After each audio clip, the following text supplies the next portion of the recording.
प्रभु के पवित्र नाम की स्तुति हो। परमेश्वर के पवित्र नाम की तारीफ होवे। एक बार फिर हम प्रभु के पवित्र वचनों को सीखने जा रहे हैं। एक बार फिर तो असी परमेश्वर के वचनों सीखने लिए जा रहे हैं। जितने भी हमारे भाई बहन प्रभु का वचन सीख रहे हैं, जिन्ने भी साडे भैन भाई परमेश्वर का वचन सीख रहे हैं, आप ध्यान लगाकर प्रार्थना करते हुए प्रभु के वचन को सीखें। तुसी बड़े ध्यान दे नाल प्रार्थना करते हुए परमेश्वर के वचन को सीखिए। आज के ध्यान के लिए अज दे लई यूहन्ना सुसमाचार उसका 6वां अध्याय उसका 48 से 51 वचन पढ़ेंगे। अज दे लई परमेश्वर के वचन के विचों यूहन्ना दी अंजील 6 अध्याय ਉਹਦੇ 48 वचन तो लैके 51 वचन तक ਆਪਾਂ ਪੜਾਂਗੇ। John chapter 6 verse 48 51। यूहन्ना दी अंजील 6 अध्याय ਉਹਦੇ 48 वचन तो लैके 51 वचन तक। ਜਿਉਣ ਦੀ ਰੋਟੀ ਮੈਂ ਹਾਂ। ਤੁਹਾਡਿਆਂ ਪਿਓ ਦਾਦਿਆਂ ਨੇ ਉਜਾੜ ਵਿੱਚ ਮੰਨ ਖਾਧਾ ਅਤੇ ਮਰ ਗਏ। ਜਿਹੜੀ ਰੋਟੀ ਸਵਰਗੋਂ ਉਤਰਦੀ ਹੈ, ਭਈ ਮਨੁੱਖ ਉਸ ਵਿੱਚੋਂ ਖਾ ਕੇ ਨਾ ਮਰੇ, ਸੋ ਇਹ ਹੈ ਉਹ ਜਿਉਂਦੀ ਰੋਟੀ जो स्वर्गों उतरी, सो मैं हाँ। आमीन। जीवन की रोटी मैं हूँ। तुम्हारे बाप दादों ने जंगल में मन्ना खाया और मर गए। ये वह रोटी है जो स्वर्ग से उतरती है, ताकि मनुष्य उसमें से खाए और ना मरे।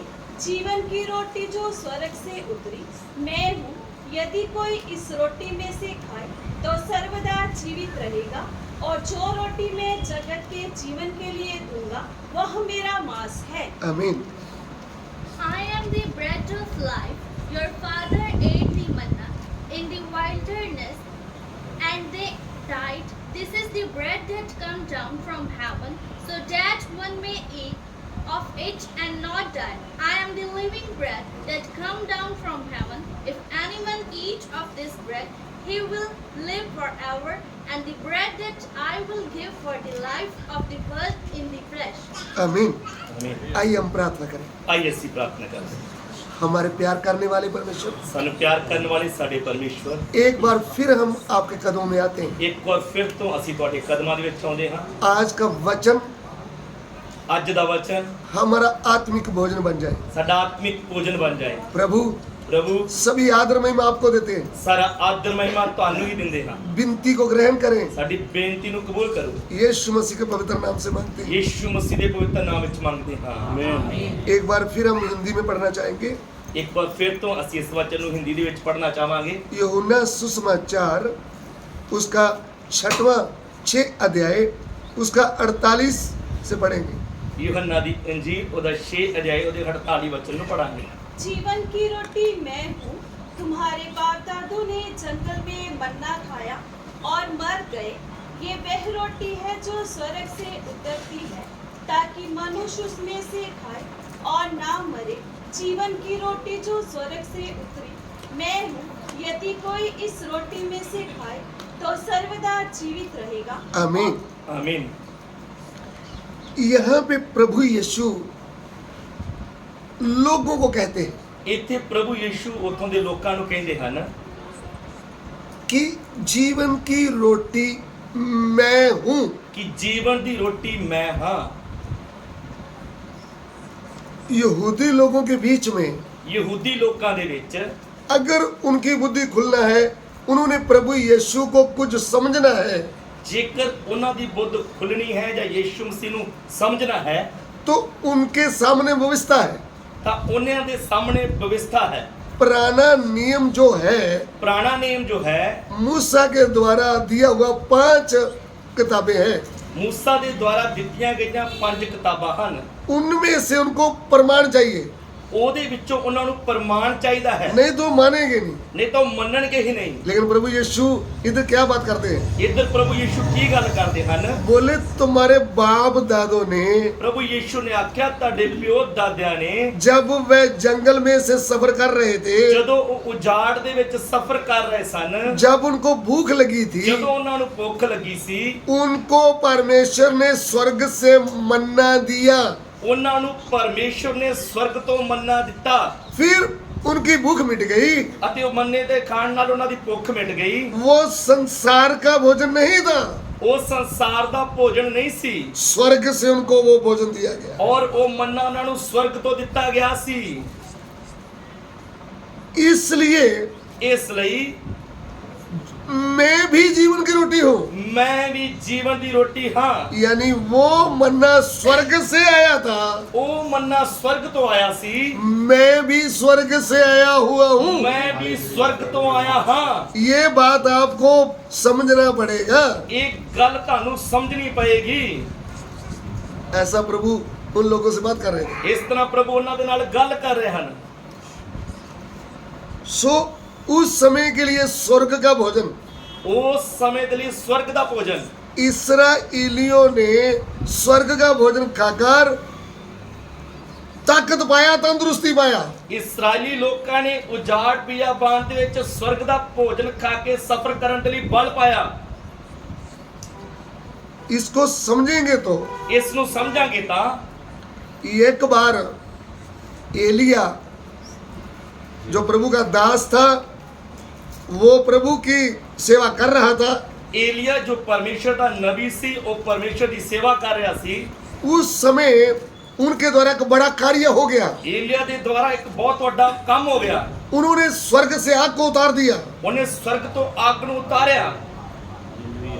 फिर 850 झूठे नबियों को तलवार से काट डाला। ਔਰ ਫਿਰ 850 ਝੂਠੇ ਨਬੀਆਂ ਨੂੰ ਤਲਵਾਰ ਦੇ ਨਾਲ ਵੱਢ ਸੁੱਟਿਆ।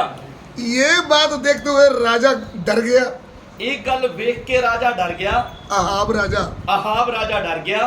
और इसराइली लोगों की भी बुद्धि खुल गई। ਔਰ ਇਸਰਾਇਲੀ ਲੋਕਾਂ ਦੀ ਵੀ ਬੁੱਧ ਖੁੱਲ ਗਈ। इसराइलियों ने यहोवा की जो स्वर्ग से आ गया वो अपनी आंखों से देखा। ਇਸਰਾਇਲੀਆਂ ਨੇ ਸਵਰਗ ਤੋਂ ਪਰਮੇਸ਼ਰ ਦੇ ਵੱਲੋਂ ਆਉਂਦੀ ਹੋਈ ਅੱਗ ਨੂੰ ਵੇਖਿਆ।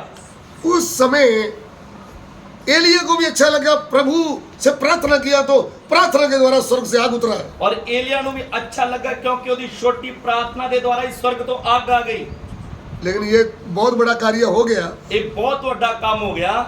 इसका विरोध भी हो गया। ਔਰ ਇਹਦਾ ਵਿਰੋਧ ਵੀ ਹੋਇਆ। जब प्रभु आपको हाथ में लेगा, ਜਦੋਂ ਪਰਮੇਸ਼ਰ ਤੁਹਾਨੂੰ ਆਪਣੇ ਹੱਥ ਦੇ ਵਿੱਚ ਲਏਗਾ, जब स्वर्ग से पवित्र आत्मा का आग बरसेगा, ਜਦੋਂ ਸਵਰਗ ਤੋਂ ਪਵਿੱਤਰ ਆਤਮਾ ਦੀ ਅੱਗ ਆਏਗੀ, जब आप झूठे भविष्यवक्ता को काटेंगे, ਤੇ ਜਦੋਂ ਤੁਸੀਂ ਝੂਠੇ ਨਬੀਆਂ ਨੂੰ ਵਚਨ ਦੀ ਤਲਵਾਰ ਦੇ ਨਾਲ ਵੱਢੋਗੇ, तब आपका विरोध होना अति जरूरी है। ਤਾਂ ਫਿਰ ਤੁਹਾਡਾ ਵਿਰੋਧ ਹੋਣਾ ਵੀ ਜ਼ਰੂਰੀ ਹੈ। लेकिन आप घबराना नहीं, ਤਾਂ ਉਸ ਸਮੇਂ ਤੁਸੀਂ ਘਬਰਾਉਣਾ ਨਹੀਂ। स्वर्ग का परमेश्वर आपके साथ खड़ा है। ਸਵਰਗ ਦਾ ਪਰਮੇਸ਼ਰ ਤੁਹਾਡੇ ਨਾਲ ਖੜਾ ਹੈ।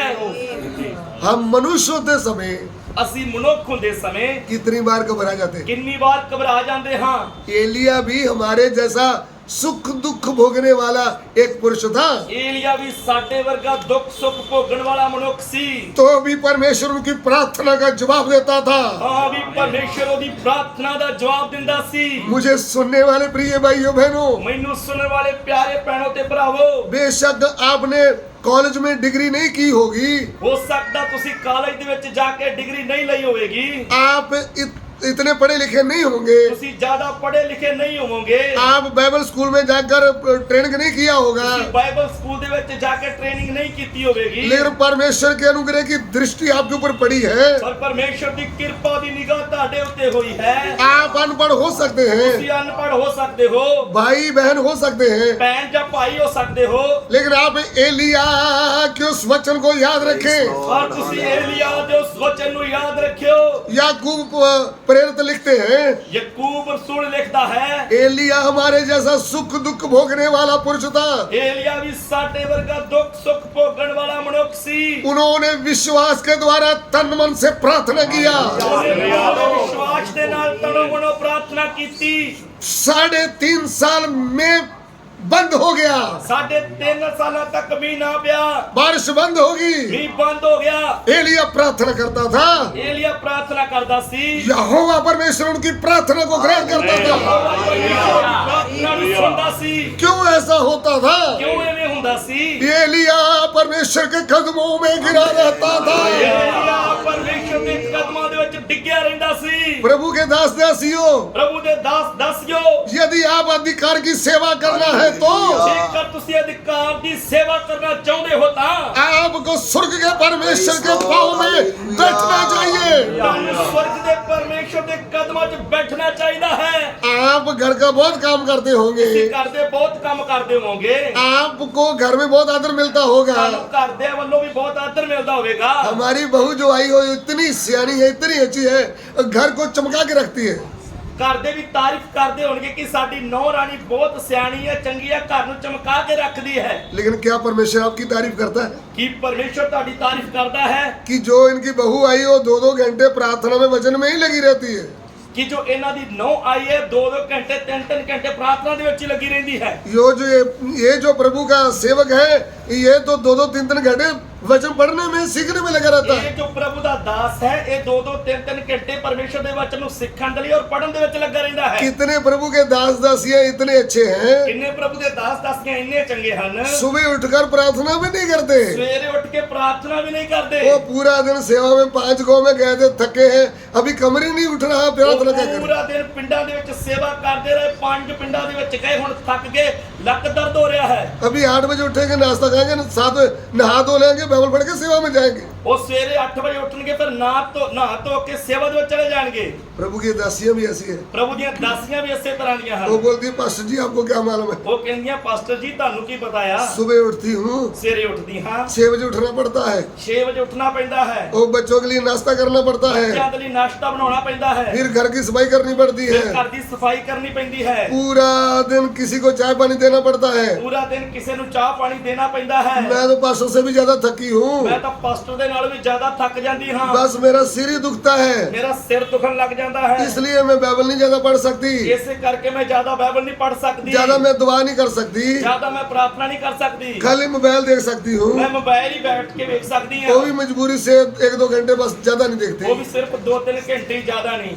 प्रभु की दास दासियों, ਪ੍ਰਭੂ ਦੀ ਦਾਸ ਦਾਸੀਓ मैं आपसे विनती करता हूँ, ਮੈਂ ਤੁਹਾਡੇ ਅੱਗੇ ਬੇਨਤੀ ਕਰਦਾ ਹਾਂ, आप अपने मोबाइल फोन का टाइम कम कर लो, ਤੁਸੀਂ ਆਪਣੇ ਮੋਬਾਈਲ ਫੋਨ ਦਾ ਸਮਾਂ ਘਟਾ ਲਓ, आप प्रभु की उपस्थिति में बैठ जाओ। ਪ੍ਰਭੂ ਦੀ ਹਜ਼ੂਰੀ ਦੇ ਵਿੱਚ ਬੈਠ जाओ। ओ मसीह में आने वाली हो बहनों, ਮਸੀਹ ਭੈਣੋ, प्रभु की दासियों, ਪ੍ਰਭੂ ਦੀ ਦਾਸੀਓ दबोरा की तरह पेड़ के नीचे बैठ जाओ। ਦਬੋਰਾ ਦੀ ਤਰ੍ਹਾਂ ਇੱਕ ਰੁੱਖ ਦੇ ਥੱਲੇ ਬੈਠ ਜਾਓ। आप बोलेंगे तो पुरानी बात कर रहे हो, हमारे पास तो पेड़ ही नहीं है। ਤੁਸੀਂ ਕਹਿ ਰਹੇ ਹੋਗੇ ਤਾਂ ਪੁਰਾਣੇ ਨੇਮ ਦੀ ਗੱਲ ਆ, ਹੁਣ ਪੇੜ ਰੁੱਖ ਕਿੱਥੇ ਹਨ? आपका जो एसी वाला रूम है ना, ਜਿਹੜਾ ਤੁਹਾਡਾ ਏਸੀ ਵਾਲਾ ਕਮਰਾ ਹੈ ਨਾ, या कूलर पखे वाला रूम है ना, ਜਿੱਥੇ ਕੂਲਰ ਜਾਂ ਪੱਖਾ ਲੱਗਾ ਆ, उधर बैठ जाओ चुपचाप। ਉਧਰ ਬੈਠ ਜਾਓ ਚੁੱਪ ਕਰਕੇ। अंदर से कुंडी लगाकर किसी की मत सुनो, ਅੰਦਰੋਂ ਦਰਵਾਜ਼ਾ ਬੰਦ ਕਰ ਲਓ ਔਰ ਕਿਸੇ ਮਨੁੱਖ ਦੀ ਨਾ ਸੁਣੋ। मोबाइल को कहीं साइड में ट्रंक में रख दो। ਮੋਬਾਈਲ ਨੂੰ ਕਿਤੇ ਸਾਈਡ ਤੇ ਰੱਖ ਦੇਵੋ। आप प्रभु की आवाज सुनने के लिए तैयार हो जाओ। ਤੁਸੀਂ ਪ੍ਰਭੂ ਦੀ ਆਵਾਜ਼ ਸੁਣਨ ਲਈ ਤਿਆਰ ਹੋ ਜਾਓ। आपको प्रभु की आवाज सुनना है तो प्रभु के साथ बैठकर आपको इंतजार करना होगा। ਜੇਕਰ ਪ੍ਰਭੂ ਦੀ ਆਵਾਜ਼ ਸੁਣਨੀ ਹੈ ਤਾਂ ਪ੍ਰਭੂ ਦੇ ਕਦਮਾਂ 'ਚ ਬੈਠ ਕੇ ਇੰਤਜ਼ਾਰ ਕਰਨਾ ਪਏਗਾ। जब आप प्रभु की आवाज सुनेंगे, ਜਦੋਂ ਤੁਸੀਂ ਪ੍ਰਭੂ ਦੀ ਆਵਾਜ਼ ਸੁਣੋਗੇ दबोरा की तरह तलवार लेकर के वो योद्धा बनकर खड़े हो जाएंगे। ਤਾਂ ਦਬੋਰਾ ਦੀ ਤਰ੍ਹਾਂ ਤਲਵਾਰ ਲੈ ਕੇ ਯੋਧਾ ਬਣ ਕੇ ਖੜੇ ਹੋ ਜਾਓਗੇ। आज YouTube के द्वारा, फेसबुक के द्वारा अपने घर में बैठकर वचन बोलने वाली बहनें नहीं चाहिए। परमेश्वर के वचन की तलवार लेकर के गांव-गांव में, शहर में सुसमाचार प्रचार करने वाली बहनें चाहिए। आज YouTube ਤੇ ਬੈਠ ਕੇ, Facebook ਤੇ ਬੈਠ ਕੇ ਪਰਮੇਸ਼ਰ ਦੇ ਵਚਨ ਦਾ ਪ੍ਰਚਾਰ ਕਰਨ ਵਾਲੀਆਂ ਭੈਣਾਂ ਨਹੀਂ ਚਾਹੀਦੀਆਂ। ਅੱਜ ਪਰਮੇਸ਼ਰ ਦਾ ਵਚਨ ਆਪਣੇ ਹੱਥ ਦੇ ਵਿੱਚ ਲੈ ਕੇ ਪਿੰਡਾਂ ਦੇ ਵਿੱਚ, ਸ਼ਹਿਰਾਂ ਦੇ ਵਿੱਚ, ਗਲੀਆਂ ਦੇ ਵਿੱਚ ਜਾ ਕੇ ਪ੍ਰਚਾਰ ਕਰਨ ਵਾਲੀਆਂ ਭੈਣਾਂ ਚਾਹੀਦੀਆਂ ਹਨ। ये मैं नहीं कहता, ਇਹ ਮੈਂ ਨਹੀਂ ਕਹਿੰਦਾ, पवित्र आत्मा कहता है, ਪਵਿੱਤਰ ਆਤਮਾ ਆਖਦਾ ਹੈ। प्रभु यीशु कहते हैं। ਪ੍ਰਭੂ ਯੀਸ਼ੂ ਕਹਿੰਦੇ ਹਨ, वो जब तुम पर पवित्र आत्मा आएगा, ਜਦੋਂ ਤੁਹਾਡੇ ਉੱਤੇ ਪਵਿੱਤਰ ਆਤਮਾ ਆਏਗਾ तुम सामर्थ्य पाओगे। ਤੁਸੀਂ ਸ਼ਕਤੀ ਪਾਓਗੇ। फिर क्या करोगे? ਫਿਰ ਕੀ ਕਰੋਗੇ? अपने ही शहर में, ਫਿਰ ਤੁਸੀਂ ਆਪਣੇ ਸ਼ਹਿਰ ਦੇ ਵਿੱਚ, उधर में लिखा है यरूशलेम, ਉੱਥੇ ਲਿਖਿਆ ਯਰੂਸ਼ਲਮ। प्रेरित लोगों का जगह कौन सा था? ਰਸੂਲ ਲੋਕ ਕਿੱਥੇ ਰਹਿੰਦੇ ਸੀ? फिर लिखा है यहूदिया, ਫਿਰ ਲਿਖਿਆ ਯਹੂਦੀਆ, सामरिया, ਸਾਮਰੀਆ, फिर पृथ्वी के छोर तक तुम ਫਿਰ गवाह। ਲਿਖਿਆ ਧਰਤੀ ਦੇ ਬੰਨੇ ਤੱਕ ਮੇਰੇ ਗਵਾਹ ਹੋਵੋਗੇ। Amen hallelujah. हालेलुया। इसलिए पवित्र आत्मा का काम क्या है? इसलिए पवित्र आत्मा का काम की है शेर की तरह आपको खड़ा करना शेर की तरह तानू खड़ा करना और प्रभु यीशु के बारे में खोलकर बताना और प्रभु यीशु मसीह के बारे खोल के दस देना वो कौन है। वो कौन है। आपके मुंह से यीशु मसीह कौन है उसकी तारीफ निकलना है। ताडे मुंह दे विचों यीशु मसीह कौन है ओदी तारीफ निकलनी है। प्रेरित 1:8 में लिखा है। ये रसूलां दे किताब 1:8 ਵਿੱਚ ਲਿਖਿਆ है। यूहन्ना 15:26 में लिखा है। यूहन्ना 15:26 ਦੇ ਵਿੱਚ ਲਿਖਿਆ है। जब वो सत्य का आत्मा आएगा सच्चा आत्मा आएगा वो मेरे विषय में साक्षी देगा। वो मेरे विखे गवाही देवेगा। यह पवित्र आत्मा का कार्य यह है। पवित्र आत्मा का काम। अगर आपको पवित्र आत्मा आता है जेकर तुसी पवित्र आत्मा की सामर्थ पाई है खाली ताड़ी मारना नहीं, सिर्फ ताड़ी नहीं मारनी, खाली अन्य भाषा नहीं बोलना, गैर जबानी नहीं बोलनी, यीशु के गवाह बनना है। यीशु मसीह दे गवाह बनना है। और इसके साथ साथ ਇਹਦੇ ਨਾਲ जो बॉम्बे का पास्टर डैनियल राज ਇਹਦੇ ਨਾਲ ਮੁੰਬਈ ਦਾ ਪਾਸਟਰ ਜੋ ਡੈਨੀਅਲ ਰਾਜ ਹੈ जो बोलता है अन्य भाषा वालों की संगति नहीं करना, ਜਿਹੜਾ ਇਹ ਪ੍ਰਚਾਰ ਕਰ ਰਿਹਾ ਕਿ ਜੋ ਗੈਰ ਜ਼ਬਾਨ ਬੋਲਦੇ ਆ ਉਸ ਉਹਨਾਂ ਲੋਕਾਂ ਦੇ ਨਾਲ ਸੰਗਤੀ ਨਹੀਂ ਕਰਨੀ। ये वचन से नहीं बोलता, ये बुद्धि से बोलता है। ਇਹ ਜੋ ਡੈਨੀਅਲ ਰਾਜ ਪ੍ਰਚਾਰ ਕਰ ਰਿਹਾ ਹੈ ਪਰਮੇਸ਼ਰ ਦੇ ਆਤਮਾ ਦੀ ਅਗਵਾਈ ਦੇ ਨਾਲ ਨਹੀਂ, ਉਹ ਆਪਣੀ ਬੁੱਧ ਦੇ ਨਾਲ ਕਰ ਰਿਹਾ ਹੈ इनको पवित्र आत्मा मिला ही नहीं, ਕਿਉਂਕਿ ਇਹਨੇ ਖੁਦ ਪਵਿੱਤਰ ਆਤਮਾ ਦੀ ਸਾਮਰਥ ਨੂੰ ਪਾਇਆ ਨਹੀਂ। पवित्र आत्मा की भरपूरी नहीं पाया। ਇਹਨੇ पवित्र आत्मा की भरपूरी नहीं पाई। जब भरपूरी पाएगा तब ये भी अन्य भाषा बोलेगा। और जिस समय ये पवित्र आत्मा की भरपूरी पा लेगा ये भी गैर जबान बोलेगा। 3.5 साल चेले प्रभु के साथ रहे, 3.5 साल चेले प्रभु दे नाल रहे। इसके जैसे ਇਹਦੇ ਤਰ੍ਹਾਂ ਹੀ डैनियल राज की तरह बहुत वचन सीखा होगा, ਡੈਨੀਅਲ ਰਾਜ ਦੀ ਤਰ੍ਹਾਂ ਬਹੁਤ ਵਚਨ ਸਿੱਖਿਆ ਹੋਵੇਗਾ, लेकिन पवित्र आत्मा का भरपूरी नहीं पाया था। ਪਵਿੱਤਰ ਆਤਮਾ ਦੀ ਭਰਪੂਰੀ नहीं सी पाई। तू इतना दलेर सेवक है तो गाँव में शहर में आकर सुसमाचार प्रचार कर। ਜੇਕਰ ਤੂੰ ਏਡਾ ਹੀ ਹਿੰਮਤ ਵਾਲਾ ਸੇਵਕ ਆ ਤਾਂ ਪਿੰਡ ਪਿੰਡ ਜਾ ਕੇ ਖੁਸ਼ਖਬਰੀ ਦਾ ਪ੍ਰਚਾਰ ਕਰ। YouTube में फेसबुक में बैठकर अपने रूम में लोगों को गुमराह कर रहा है। YouTube ਤੇ Facebook ਤੇ ਬੈਠ ਕੇ ਇੱਕ ਕਮਰਾ ਬੰਦ ਕਰਕੇ ਤੂੰ ਪ੍ਰਚਾਰ ਕਰ ਰਿਹਾ ਹੈ तू पवित्र आत्मा के विरोध में प्रचार कर रहा है। ਔਰ ਤੂੰ ਉੱਥੇ ਬੈਠ ਕੇ ਪਵਿੱਤਰ ਆਤਮਾ ਦੇ ਵਿਰੋਧ ਬੋਲ ਰਿਹਾ ਹੈ। मुझे सुनने वाले प्रिय भाइयों बहनों, ਮੇਰੀ ਸੁਣਨ ਵਾਲੇ ਪਿਆਰੇ ਭੈਣੋ ਤੇ ਭਰਾਵੋ, आप इस मनुष्य की ओर मत देखें, ਤੁਸੀਂ ਇਸ ਮਨੁੱਖ ਦੇ ਵੱਲ ਨਾ ਵੇਖੋ, आप वचन को देखें। ਤੁਸੀਂ ਵਚਨ ਨੂੰ ਦੇਖੀਏ। सत्य क्या है? ਸੱਚਾਈ ਕੀ ਹੈ? वचन। ਵਚਨ। प्रेरित 2:1-4 पढ़े। ਰਸੂਲਾਂ ਦੇ ਕਰਤੱਵ 2 ਅਧਿਆਇ ਦੇ 1 ਤੋਂ 4 ਤੱਕ ਪੜ੍ਹੀਏ। वचन को पढ़े। ਵਚਨ ਪੜ੍ਹੀਏ। वचन क्या बोलता है? ਵਚਨ ਕੀ ਆਖਦਾ ਹੈ? वह पवित्र आत्मा से भर गए ਉਹ ਪਵਿੱਤਰ ਆਤਮਾ ਦੇ ਨਾਲ ਭਰ ਗਏ और अन्य भाषा बोलने लगे। ਤੇ ਹੋਰ ਬੋਲੀਆਂ ਬੋਲਣ ਲੱਗੇ। प्रेरितों के काम 2:1-4। ਰਸੂਲਾਂ ਦੇ ਕਰਤੱਵ 2 ਅਧਿਆਇ ਉਹਦਾ 1 ਵਚਨ ਤੋਂ ਲੈ ਕੇ 4 ਵਚਨ ਤੱਕ। जब पेंतेकुस्त दा दिन आया वो सब एक था इकट्ठे सन और अचानक आकाश तो एक गूंज आई ਜਿਹੀ ਵੱਡੀ ਭਾਰੀ ਹਨੇਰੀ ਦੇ ਵਗਣ ਦੀ ਹੁੰਦੀ ਹੈ ਅਤੇ ਉਸ ਨਾਲ ਸਾਰਾ ਘਰ ਜਿੱਥੇ ਉਹ ਬੈਠੇ ਸਨ ਭਰ ਗਿਆ ਔਰ ਉਹਨਾਂ ਨੂੰ ਅੱਗ ਦੀਆਂ ਜੀਭਾਂ ਵੱਖਰੀਆਂ ਵੱਖਰੀਆਂ ਹੁੰਦੀਆਂ ਵਿਖਾਈ ਦਿੱਤੀਆਂ ਅਤੇ ਉਹਨਾਂ ਵਿੱਚੋਂ ਹਰੇਕ ਉੱਤੇ ਠਹਿਰੀਆਂ। ਤਦ ਉਹ ਸਭੇ ਪਵਿੱਤਰ ਆਤਮਾ ਨਾਲ ਭਰ ਗਏ ਅਤੇ ਹੋਰ ਬੋਲੀਆਂ ਬੋਲਣ ਲੱਗ ਪਏ ਜਿਵੇਂ ਆਤਮਾ ਨੇ ਉਹਨਾਂ ਨੂੰ ਬੋਲਣ ਦਿੱਤਾ। हाँ, हिंदी में। जब पेंतिकोस्त का दिन आया तो वे सब एक जगह इकट्ठे थे। एकाएक आकाश से बड़ी आंधी की सी सनसनाहट का शब्द हुआ और उससे सारा घर जहाँ वे बैठे थे गूंज गया और उन्हें आग की सी जीभें बढ़ती हुई दिखाई दी और उनमें से हर एक पर आ ठहरी। वे सब पवित्र आत्मा से भर गए और जिस प्रकार आत्मा ने उन्हें बोलने की सामर्थ दी वे अन्य भाषा बोलने लगे। आप इंग्लिश में पढ़ दो, थोड़ा ऊंची पढ़ना और डैनियल राज भी सुन ले। इंग्लिश बताता है ना, वो इंग्लिश में भी लिखा है। परमेश्वर का वचन कल और आज और युग ने युग एक जैसा है। परमेश्वर का वचन आज कल और जुगो जुग इक्को जिहा है। When the day of Pentecost arrived, they were all together in one place, and suddenly there came from heaven a sound like a mighty rushing wind, and it filled the entire house where they were sitting, and divided tongues as of fire appeared to them and rested on each one of them. And they were as filled with the Holy Spirit and began to speak other tongues as the Spirit gave them utterance. देखिए, ਦੇਖੀਏ हम प्रभु के वचन के ऊपर भरोसा करते, ਅਸੀਂ ਪਰਮੇਸ਼ਵਰ ਦੇ ਵਚਨ ਤੇ ਭਰੋਸਾ ਕਰਦੇ ਹਾਂ। हम मनुष्य के ऊपर भरोसा नहीं करते। ਅਸੀਂ ਮਨੁੱਖ ਦਾ ਭਰੋਸਾ ਨਹੀਂ ਕਰਦੇ। इसलिए जो वचन कहता है ਇਸ ਲਈ ਜੋ ਵਚਨ ਕਹਿੰਦਾ ਹੈ हम उसमें आगे बढ़ेंगे। ਅਸੀਂ ਉਹ ਵੇਖਣਾ ਹੈ। ये बोले वाले लोग जो है वचन को नहीं देखते, ਇਹ ਜੋ ਭੋਲੇ ਭਾਲੇ ਲੋਕ ਇਹਦੇ ਪਿੱਛੇ ਲੱਗੇ ਆ ਉਹ ਵਚਨ ਨਹੀਂ ਪੜ੍ਹਦੇ। उनको वचन मालूम नहीं है। ਉਹਨਾਂ ਨੂੰ ਵਚਨ ਦਾ ਗਿਆਨ ਨਹੀਂ। जब पौलुस प्रेरित इफिसस में आया, ਜਦੋਂ ਰਸੂਲ ਪੌਲਸ ਅਫਸਸ ਦੇ ਵਿੱਚ ਆਇਆ वहां उनको 12 चेले मिले। ਉਹਨੂੰ ਉੱਥੇ 12 ਚੇਲੇ ਮਿਲੇ।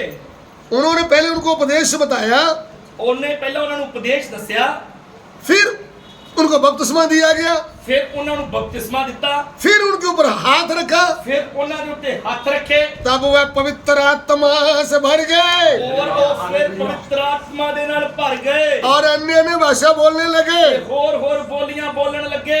तुम्हारा ज्ञान की बातें हम नहीं मानते, ਤੇਰੇ ਗਿਆਨ ਦੀਆਂ ਗੱਲਾਂ ਨੂੰ ਅਸੀਂ ਨਹੀਂ ਮੰਨਦੇ। तू अबरानी यूनानी की बातें बताएगा, बुद्धि से लिखी हुई बुकों की हम बात नहीं मानते।